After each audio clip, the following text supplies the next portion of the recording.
او کما قال النبی صلی اللہ علیہ وسلم۔ محترم بزرگوں اور دینی بھائیوں،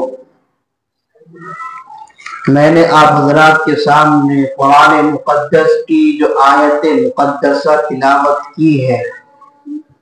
اس کے اندر خالق ارض و سماوات رب کائنات نے ایک اعلان کیا، اور اس آیت کریمہ کو ایک خاص موقع پر رب کائنات نے نازل فرمایا۔ وہ خاص موقع کیا ہے، وہ خاص وقت کیا ہے؟ مفسرین نے اس کی تفسیر کے اندر مختلف روایتیں بیان کی، مختلف واقعات اس آیت کے ذیل میں بیان کیے۔ ان کو بیان کرنے سے پہلے آیت کریمہ کا ترجمہ آپ حضرات کے سامنے کرو۔ وَمَن يُطِعِ اللَّهَ وَالرَّسُولَ، جس شخص نے اللہ کی اور رسول کی اطاعت کی، فَأُولَئِكَ مَعَ الَّذِينَ أَنْعَمَ اللَّهُ، یہی لوگ ہیں وہ جن پر اللہ نے اپنا انعام فرمایا ہے۔ اتنی وضاحت کرنے کے بعد وہ کون کون طبقات، کون کون سی جماعتیں ہیں جن پر رب کائنات نے انعام کیا ہے، اور جو اللہ اور اس کے رسول کے حکم کے مطابق زندگی گزارنے کے بعد جن کو اللہ کہہ رہا ہے کہ اگر تم اس دنیا کے اندر اللہ اور اس کے رسول کے مطابق زندگی گزار کر کے جاؤ گے تو تمہارا حشر، تمہارا آخرت کے اندر اٹھایا جانا کسی عام انسان کے ساتھ میں نہیں، بلکہ ان لوگوں کے ساتھ ہوگا جن پر اللہ نے اپنا انعام فرمایا۔ اب وہ کون لوگ ہیں جو منعم علیہم ہیں، جن پر رب کائنات نے اپنا انعام، اپنا فضل فرمایا؟ قرآن کریم کی آیت کریمہ کے اسی اگلے حصے کے اندر ان کی تشریح فرمائی، ان کو واضح کیا۔ قرآن کہتا ہے من النبیین، وہ نبیوں کی جماعت ہے، والصدیقین، وہ سچے لوگوں کی جماعت ہے، والشہداء، وہ شہداء کی جماعت ہے، والصالحین، وہ نیک اور اچھے لوگوں کی جماعتیں ہیں۔ قرآن آگے کہتا ہے وَحَسُنَ أُولَئِكَ رَفِيقًا، یہ رفاقت کے اعتبار سے، دوستی کے اعتبار سے، رشتہ داری کے اعتبار سے، ملنساری کے اعتبار سے، یہ جو طبقات ذکر کیے گئے ہیں یہ بہترین جماعتیں ہیں، بہترین طبقات ہیں رشتہ داری اور قرابت داری کے اعتبار سے۔ میرے بھائیوں، آیت کریمہ کے اندر رب کائنات نے ارشاد فرمایا کہ اگر تم اس دنیاوی زندگی کے اندر اللہ اور اس کے رسول کے اطاعت، اللہ اور اس کے رسول کے حکم کے مطابق زندگی گزار کر کے جاؤ گے تو جب تمہیں قیامت کے دن میدان محشر کے اندر زندہ کر کے اٹھایا جائے گا، یقیناً یہ بھی ایک انسان کے لیے کامیابی کی چیز ہوگی کہ وہ انسان کل قیامت کے دن ان لوگوں کے ساتھ اس کا حشر ہوگا، ان لوگوں کے ساتھ اس کو ٹھکانہ اور جگہ ملے گی، ان لوگوں کے ساتھ رہنے کے لیے کہا جائے گا۔ بعض لوگ تو وہ ہوں گے جو عرش کے سائے کے نیچے ہوں گے، بعض لوگ تو وہ ہوں گے جو تپتی ہوئی دھوپ کے نیچے ہوں گے، بعض لوگ تو وہ ہوں گے کہ جو نور کے منبروں پر ہوں گے، بعض لوگ اور مختلف انداز میں میدان محشر کے اندر آپ کو نظر آئیں گے۔ میرے بھائیوں، یہ بھی ایک کامیابی کی اور اچھی ہونے کی ضمانت ہوگی کہ اللہ ہمارا حشر ان لوگوں کے ساتھ فرمائے جن پر اللہ نے اپنا فضل فرمایا، اپنا انعام فرمایا۔ اور وہ کون جماعتیں ہیں؟ نبیوں کی جماعت، انبیاء کی جماعت نبی کسے کہا جاتا ہے؟ نبی اللہ کا منتخب بندہ ہوتا ہے، اللہ کا پرسنل آدمی ہے جو اللہ کے احکامات دنیا والوں کے سامنے کبھی کتاب کی شکل میں، کبھی احکام کی شکل میں، کبھی فعل کی شکل میں، کبھی عمل کی شکل میں لوگوں کے سامنے اس کو آیا اور بیان کرتا ہے، اور لوگوں کو مخاطب کر کے کہتا ہے تمہارے رب کا حکم یہ ہے، تمہارے رب نے یہ ارشاد فرمایا ہے، اس کو نبی کہا جاتا ہے۔ اگلی طبقے کی وضاحت کی، نبیین و صدیقین، دنیا کے اندر رہ کر کے سچ بولنا اتنی بڑی صفت ہے، الصدق ینجی والکذب یہلک۔ انسان اگر دنیا کے اندر رہ کر کے سچ بولتا ہے تو یقیناً سچ کا خاصہ، سچ کی صفت، سچ کا نتیجہ یہ ہے کہ انسان نجات پا جاتا ہے۔ لیکن اگر انسان اسی دنیا کے اندر رہ کر کے اس کے برعکس کوئی فعل کرتا ہے، یعنی اگر جھوٹ کے علاوہ، اگر سچ کے علاوہ انسان جھوٹ کا ارتکاب کرتا ہے، اپنی زبان سے جھوٹ بکتا ہے، فحش بکتا ہے، تو والکذب یہلک، جھوٹ ہلاکت کے اندر ڈال دیتا ہے۔ اور معاشرے کے اندر دیکھا جائے تو معاشرے کے اندر جھوٹ کا ارتکاب، جھوٹ پر عمل کرنا اتنا آپ کو نظر آئے گا کہ کہیں اپنی جان کو بچانے کے لیے ایک بات جو جھوٹی ہے اس کو سچا کرنے کے لیے، ایک بات پر یقین دلانے کے لیے جو کہ بالکل جھوٹی ہے اور اس کی چل نہیں ہے، اس کو سچ کرنے کے لیے انسان لاکھوں کروڑوں جھوٹ بول جاتا ہے۔ من النبیین والصدیقین والشہداء، یہ تیسرا طبقہ شہداء کا ہے، جنہوں نے اپنی اس زندگی کے اندر رہ کر کے اللہ کے کلمے کی بقا کے لیے، اللہ کے کلمے کو بلند کرنے کے لیے، اللہ کے کلمے کی اشاعت کے لیے، دین کی حفاظت کے لیے، قرآن کی حفاظت کے لیے اپنی جان، اپنی مال، اپنی اولاد، اپنے تن من دھن کو راہ خدا میں قربان کیا ہو اور جام شہادت نوش کر گیا ہو، اس دنیا سے روح پرواز کر گئی ہو، اسی حالت کے اندر کہ وہ دین کی حفاظت کر رہا تھا، وہ کلمے کی حفاظت کر رہا تھا، قرآن کا محافظ بن کر کے میدان جنگ کے اندر لڑ رہا تھا، اسی حالت کے اندر اگر اس انسان کی روح پرواز کر گئی، وہ انسان اس دنیا سے چلا گیا، اس کو کہتے ہیں شہداء، شہید۔ اگر انسان یہ منعم علیہم تین طبقے آپ حضرات کے سامنے گنائے، سب سے پہلا طبقہ جن پر اللہ کا انعام ہے، نبیوں کی جماعت ہے، نبیوں کا درجہ ہے، دوسرا طبقہ آقا علیہ السلام کے ذریعے ہمیں بتایا گیا کہ وہ سچے لوگوں کی جماعت ہے، تیسرا طبقہ، تیسرا درجہ ان لوگوں کا بیان کیا گیا جو کہ شہداء ہیں، والشہداء والصالحین، صالحین اچھے لوگوں کو کہا جاتا ہے کہ دنیا کے اندر رہ کر کے اچھائی کے ساتھ، حسن خلق کے ساتھ، اپنے پڑوسیوں کے حقوق کو ادا کرتے ہوئے، اپنے بڑے اور چھوٹوں کے حقوق کو ادا کرتے ہوئے، اولاد اپنے باپ کے حقوق کو ادا کرتے ہوئے، باپ اپنے اولاد کے حقوق کو ادا کرتے ہوئے، اسی طرح سے اگر شوہر ہے اپنی بیوی کے حق کو ادا کرتے ہوئے، اگر بیوی ہے اپنے شوہر کے حق کو ادا کرتے ہوئے، اگر انسان اچھی زندگی گزار رہا ہے، سنت شریعت کے مطابق زندگی گزار رہا ہے، اس کو کہا جائے گا کہ وہ انسان اچھا ہے، اور اس پر بھی، اس طبقے پر بھی والصالحین، اللہ کی انعام، اللہ کا فضل ہے، منعم علیہم۔ اب جو انسان اس دنیا کے اندر رہ کر کے اللہ اور اس کے رسول کے مطابق، کہنے کے مطابق، ان کے حکم کے مطابق زندگی گزار کر کے جائے، اور وہ یہ چاہے کہ مجھے میدان محشر کی کامیابی مل جائے، قبر کے اندر مجھے سکون مل جائے، میں جب پل صراط سے گزر رہا ہوں تو بالکل تیر کی طرح پل صراط سے پار ہو جاؤ، کہیں ایسا نہ ہو کہ گناہوں کی وجہ سے پل صراط سے گزرتے ہوئے میں سمندر کی اور میں جہنم کی کھائی کے اندر مجھے گرا دیا جائے۔ یقیناً جو انسان اللہ اور اس کے رسول کے مطابق زندگی گزار کر کے جائے گا، قرآن کہتا ہے اس کا حشر ہوگا، وہ ان لوگوں کے ساتھ ہوگا جو منعم علیہم ہے، جن پر اللہ کا انعام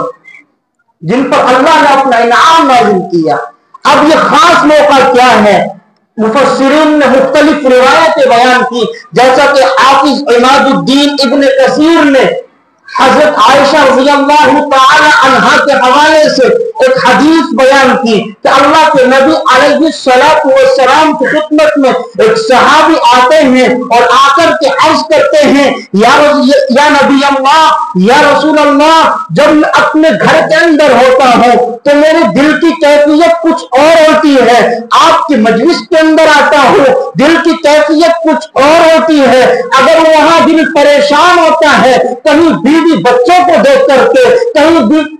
کہیں دیگر مصیبتوں کو دیکھ کر کے، کہیں اور رنج و الم کو دیکھ کر کے دل پریشان ہوتا ہے، یا رسول اللہ آپ کی مجلس کے اندر آتا ہوں دل کو سکون ملتا ہے، دل کو قرار ملتا ہے، دل کو سکون اور اطمینان حاصل ہوتا ہے۔ یا نبی اللہ، آج آپ ہمارے سامنے زندہ ہیں، ہمارے دل پریشان ہوتے ہیں، آپ کی مجلس میں آتے ہیں، آ کر کے آپ کی زیارت کرتے ہیں، آپ کے چہرے کو دیکھتے ہیں، آپ کے مکھڑے کو دیکھتے ہیں، آپ کی باتوں کو سنتے ہیں تو دل کو راحت ملتی ہے، دل کو سکون ملتی ہے۔ یا نبی اللہ، ایک وقت آئے گا آپ بھی اس دنیا سے پردہ فرما جائیں گے، اور ہم بھی تمام اہل ایمان کا ایمان ہے کہ تمام کو اس دنیا کو چھوڑ کر کے جانا ہے۔ یا نبی اللہ، جب آپ دنیا سے پردہ فرما جائیں گے ہم بھی دنیا سے پردہ فرما جائیں گے، کل جب میدان محشر کے اندر ہمارے دل پریشان ہوں گے، ہمارے دل رنج و الم کے شکار ہوں گے، یا نبی اللہ ہم اپنے دل کو راحت کیسے پہنچائیں گے؟ یا رسول اللہ اپنے دل کو سکون کیسے پہنچائیں گے؟ کیونکہ آپ کی سید الانبیاء ہے، آپ کے مقام تو الگ ہوں گے، ایک امتی کا وہ مقام نہیں ہو سکتا جو کہ نبی کا ہو، اور پھر ایک نبی کا مقام وہ نہیں ہو سکتا جو سید الانبیاء جناب محمد رسول اللہ کا ہو، کیونکہ سید الانبیاء نبیوں کے سردار ہے، یقیناً ان کا مقام بھی، ان کا مرتبہ بھی بڑا اونچا اور عالیشان ہوگا۔ ایک شکایت کی، ایک صحابی رسول نے اللہ کے نبی علیہ السلام کی خدمت میں حاضر ہو کر کے اللہ کے نبی سے شکایت کیا، نبی اللہ آج تو موقع مل رہا ہے کہ آپ کی زیارت کر کے، آپ کے چہرے، آپ کے مکھڑے، آپ کی باتوں کو سن کر کے اپنے دل کو سکون پہنچا رہے ہیں، لیکن کل ایسا موقع نہ ملے گا۔ آقا علیہ السلام اس صحابی کی بات کو سن کر کے خاموش رہے۔ دیگر مفسرین نے ایک اور حدیث بیان کی ہے، عائشہ رضی اللہ تعالی عنہا بیان کرتی ہیں کہ اللہ کے نبی علیہ السلام کی خدمت میں ایک صحابی آئے اور آ کر کے آپ کی طرف ٹکٹکی باندھ کر کے دیکھنے لگے، آپ کی طرف نظروں کو جما کر کے دیکھنے لگے۔ آپ کی طرف جب نظروں کو جمایا، آقا علیہ السلام نے معلوم کیا، اے میرے صحابی کیا بات ہے، میں تم کو اکثر دیکھتا ہوں جب تم میری مجلس کے اندر آتے ہو، جب تم میرے سامنے آ کر کے بیٹھتے ہو، تم میرے چہرے کی طرف، میری باتوں کی طرف اپنی نگاہوں کو جما دیتے ہو، چہرے سے ہٹانے کا نام نہیں لیتے۔ یا نبی اللہ، اے میرے سامنے، اے میرے صحابی، میرے ساتھی، کیا وجہ ہے کہ تم مجھے ٹکٹکی باندھ کر کے دیکھتے ہو، نظروں کو جما کر کے دیکھتے ہو؟ انہوں نے شکایت کی، یا رسول اللہ گھر بھی میرا عالیشان ہے، بہترین بچے ہیں، تمام آرائشیں، تمام سکون کی چیزیں جو گھر کے اندر ہونی چاہیے وہ تمام کی تمام چیزیں میرے گھر کے اندر مہیا ہے، لیکن یا نبی اللہ دل پریشان ہوتا ہے، آپ کے سامنے آتا ہوں، آپ کے چہرے کے سامنے بیٹھ کر کے آپ کی طرف نظروں کو جماتا ہوں، یقیناً اپنی دنیا کو بھول جاتا ہوں۔ آقا علیہ السلام نے ارشاد فرمایا، اگر تم مجھ سے محبت کرتے ہو اور یہ تم محبت کے اندر نظروں کو جما دیتے ہو تو سنو، آقا علیہ السلام نے ارشاد فرمایا، المرء مع من احب، جو انسان اس دنیا کے اندر جس سے محبت کرتا ہے اس کا حشر بھی کل قیامت کے دن اسی کے ساتھ ہوگا۔ اگر تم محبت کے اندر میری طرف نگاہوں کو جما دیتے ہو، ٹکٹکی باندھ کر کے میری طرف دیکھتے ہو، تو تمہیں گھبرانے کی ضرورت نہیں ہے، تم اور میں جنت کے اندر بالکل اسی طریقے سے ہوں گے۔ وہ صحابی جو اپنی شکایت اپنی پریشانی کا اظہار آقا علیہ السلام سے کر رہے تھے، پہلی روایت کے اندر آقا علیہ السلام نے جب خاموشی اختیار کی، جبرائیل امین پیغام لے کر کے نازل ہوئے اور اعلان کیا وَلَكُمْ فِيهَا مَا تَشْتَهِي أَنفُسُكُمْ وَلَكُمْ فِيهَا مَا تَدَّعُونَ۔ تمہیں دنیا کے اندر لے کر کے گھبرانے کی ضرورت نہیں ہے، پریشان ہونے کی ضرورت نہیں ہے۔ اگر تم اس دنیا کے اندر اللہ اس کے رسول سے محبت کرتے ہو تو کل قیامت کے دن جب تمہیں جنت کے اندر داخل مل جائے گا، تمہیں جنت کے اندر داخل کر دیا جائے گا۔ اگر ایک ایمان والا ایک جنتی یہ چاہے گا کہ میں اپنے نبی کا دیدار کروں یا کسی اور چیز کی زیارت کا شوق رکھے گا، جنتیوں کی خاص صفت ہے کہ اللہ ان کی من چاہیے جو وہ چاہیں گے اس کا انتظام فرمائے گا۔ اگر کوئی انسان، کوئی امتی، کوئی جنتی یہ چاہے گا کہ آقا علیہ السلام کا دیدار کر کے اپنی آنکھوں کو سکون پہنچاؤں، اپنے دل کو راحت پہنچاؤں، خلاق کائنات اس کا بھی موقع فراہم کرے گا اور ایک امتی کی نبی سے ملاقات کا موقع فراہم کرے گا اور نبی سے ملاقات کرائے گا۔ اس لیے قرآن نے جب اعلان کیا وَلَكُمْ فِيهَا مَا تَشْتَهِي، جنت کے اندر تمہارے لیے وہ سب چیزیں ہوں گی جس کی تم خواہش کرو گے، جس کی تم آرزو کرو گے، جس کو تم تمنا کرو گے، جس کو تمہارا جی چاہے گا، وہ تمام چیزیں تمہیں وہاں جنت کے اندر مہیا ہوں گی۔ اسی طرح سے آقا علیہ السلام تشریف فرما ہوتے تھے۔ آقا جب تشریف رکھتے تھے صحابی آتے اور آ کر کے اپنی پریشانی کا اظہار کرتے، کوئی بات ہوتی آقا علیہ السلام سے اس کا اظہار فرماتے اور آپ سے محبت کے اندر آ کر کے اس سے آپ کا تعاون فرماتے اور کہتے یا نبی اللہ گھر کے اندر یہ پریشانی ہو گئی ہے، ماحول کے اندر ایسی پریشانی ہو گئی ہے، تجارت کے اندر گھاٹا ہو گیا ہے، یا نبی اللہ میں گھر کے اندر پریشان ہوتا ہوں۔ دنیا کے اندر جتنی بھی پریشانی ان کے سامنے آتی تمام کو آقا علیہ السلام کے سامنے بیان کیا کرتے تھے، آپ سے مسئلے معلوم کیا کرتے تھے اور اپنے مقدمات آقا علیہ السلام کے حل کروایا کرتے تھے۔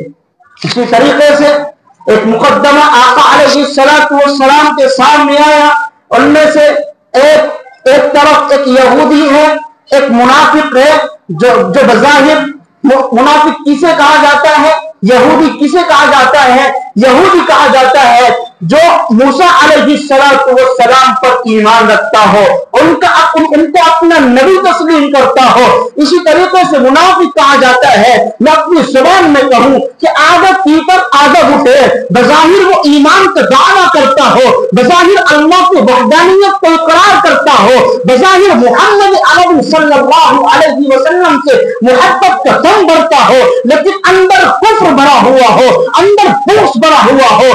اندر سے اللہ کی یکتائی کا ڈنکا نہ بجتا ہو، محمد عربی صلی اللہ علیہ وسلم کی محبت کا مقتضا اندر سے نہ ہوتا ہو۔ اسی طریقے سے دونوں مقدمہ لے کر کے آپس میں لڑائی ہوئی، آپس میں بات چیت ہوئی، آپس میں مباحثہ ہوا کہ ہم اپنے مقدمے کو کہاں حل کروائے۔ یہ یہودیوں کے بڑے عالم اس وقت میں کعب بن اشرف تھے۔ کعب بن اشرف ادھر آقا علیہ السلام نبی ہے اور ادھر یہودیوں کے بڑے عالم کعب بن اشرف ہیں، اور آپس میں دونوں میں مباحثہ ہوئی، آپس میں دونوں میں چہنی گوئیاں شروع ہوئی۔ تو منافق تو کہتا ہے کہ ہم اپنے اس مقدمے کا حل محمد ابن عبداللہ یعنی آقا علیہ السلام سے نہیں بلکہ کعب بن اشرف سے کروائیں گے۔ حالانکہ وہ ایمان والا تھا، بظاہر اپنے ایمان کا اظہار کرتا تھا، بظاہر ایمان والے میں اس کا شمار ہوتا تھا، بظاہر وہ کہتا تھا، بظاہر وہ اقرار کرتا تھا کہ اللہ ایک ہے، محمد عربی صلی اللہ علیہ وسلم کی نبوت کا دعویٰ کرتا تھا، اسی طریقے سے وہ یہودی کہتا ہے ہم کعب بن اشرف سے نہیں بلکہ اپنے اس مقدمے کا فیصلہ، اپنے اس فیصلے کے اندر اگر ہم فیصل بنائیں گے تو محمد ابن عبداللہ یعنی آقا علیہ السلام کو بنائیں گے۔ آپس میں کہمی گوئیاں شروع ہوئی، کیونکہ کعب بن اشرف اس وقت کا بڑا عالم یہودیوں کا تھا، اور ادھر یہ یہودی جانتا تھا اگر میں کعب بن اشرف کے پاس جاؤں گا، وہ کوئی عالم والم اور نبوت کوئی نبی نہیں ہے، وہ ظاہر کو دیکھ کر کے فیصلہ کر دے گا، لیکن اگر ہم اپنے اس فیصلے کو لے کر کے آقا علیہ السلام کے پاس جائیں گے، جبرائیل امین پیغام لے کر کے نازل ہوگا، جبرائیل امین اور اللہ کی طرف سے اس کے اندر فیصلہ آقا علیہ السلام کو جو سنایا جائے گا، آقا ہمارے درمیان بالکل صحیح سچا اور حقیقت پر مبنی فیصلہ کریں گے، کیونکہ غلطی پر جو منافق تھا وہ تھا، اور جو یہودی تھا وہ حق پر تھا، نہ حق نہیں تھا۔ بالآخر جب آخر میں گفتگو ہوئی تو بات یہ ٹھہری چلو محمد ابن عبداللہ کے پاس اپنے اس فیصلے کا فیصل بناتے ہیں، آقا علیہ السلام کے پاس لے کر کے چلتے ہیں۔ جب یہ اپنے فیصلہ آقا علیہ السلام کے پاس لے کر کے گئے، آقا علیہ السلام نے دونوں کی باتوں کو سن کر کے یہودی کے حق میں فیصلہ کر دیا اور کہہ دیا کہ منافق یہ تیرا حق نہیں بلکہ یہ تیرے بھائی یہودی کا حق ہے، یہودی حق پر ہے۔ ادھر وہ تل ملا اٹھا کہ میں محمد عربی صلی اللہ علیہ وسلم کے فیصلے کو نہیں مانتا، میں آپ کے فیصلے کو تسلیم نہیں کرتا، میں آپ کے فیصلے کو نہیں مانتا۔ جب گھر سے باہر نکلا، آقا علیہ السلام کی نشستگاہ سے باہر تشریف لائے تو دونوں میں پھر کہمی گوئیاں شروع ہوئی، لڑائیاں اور مباحثہ شروع ہوئی۔ اس کے بعد اس نے کہا چلو ہم اپنے اس فیصلے کے اندر عمر بن خطاب رضی اللہ تعالی عنہ کو فیصلے بناتے ہیں، اپنا فیصلہ عمر بن خطاب سے کرواتے ہیں۔ یہودی خوش ہو گیا، کیوں؟ وہ جانتا تھا کہ وہ محمد عربی صلی اللہ علیہ وسلم کا دیوانہ ہے، جو فیصلہ آقا علیہ السلام نے کیا ہے، یقیناً اگر میں نے اپنے فیصلے کو عمر بن خطاب رضی اللہ تعالی عنہ کے سامنے ظاہر کر دیا کہ ہم اپنے اس فیصلے کو لے کر کے آقا علیہ السلام کے سامنے گئے تھے اور آقا نے میرے حق میں فیصلہ کیا ہے، منافق کے خلاف فیصلہ دیا ہے۔ وہ یہودی خوش ہو گیا، چلو عمر بن خطاب رضی اللہ تعالی عنہ کے پاس چلتے۔ فیصلہ عمر کی عدالت میں پہنچا، عمر رضی اللہ تعالی عنہ نے دونوں کی باتوں کو سنا، اتنے میں یہودی بول اٹھا، یہودی نے کہہ دیا اے عمر تجھے معلوم ہے، تو جانتا ہے ہم اپنے اس فیصلے کو لے کر کے اللہ کے نبی اور تیرے نبی کے پاس گئے تھے، تیرے نبی نے میرے حق میں فیصلہ کیا ہے، تیرے نبی نے میرے حق میں فیصلہ کرنے کے بعد اور کہا ہے کہ تم حق پر ہو۔ تو عمر ابن خطاب رضی اللہ تعالی عنہ جوان کے اندر آتے ہیں اور کہتے ہیں تم تشریف رکھو، اندر جاتے ہیں اور اپنی شمشیر بینیام اپنے تلوار نیام سے باہر کھینچ کر کے لاتے ہیں اور اس منافق کی گردن کو تن سے جدا کر دیتے ہیں اور کہتے ہیں جو محمد عربی صلی اللہ علیہ وسلم کا فیصلہ نہ مانے وہ عمر کی عدالت کے اندر اس کا فیصلہ یہ ہے۔ اتنے واقعات سے میں آپ حضرات کو ایک سبق یہ دینا چاہتا ہوں کہ آقا علیہ السلام کے اس سچے غلام نے جب اس کی گردن اڑائی، منافقوں کے اندر ایک کھلبلی مچ گئی اور منافق آقا علیہ السلام کی خدمت میں جا پہنچے کہ اے تیرے غلام نے ایک ایمان والے کا ایک ایمان کا دم بننے والے کا قتل کر دیا ہے، ہمیں دیت چاہیے، یا تو خون شرابی کی یا خون خرابی کی صورت میں، یا ہمیں تاوان چاہیے دم کی صورت میں۔ اسی طریقے سے آقا علیہ السلام کی جب عدالت کے اندر یہ لوگ پہنچے کہ ہمیں دم چاہیے یا ہمیں دیت چاہیے، قصاص چاہیے، آقا علیہ السلام نے خاموشی اختیار کی۔ جبرائیل امین پیغام لے کر کے نازل ہوئے۔ قرآن کہتا ہے فلا وربک لا یؤمنون حتی یحکموک فیما شجر بینہم ثم لا یجدوا فی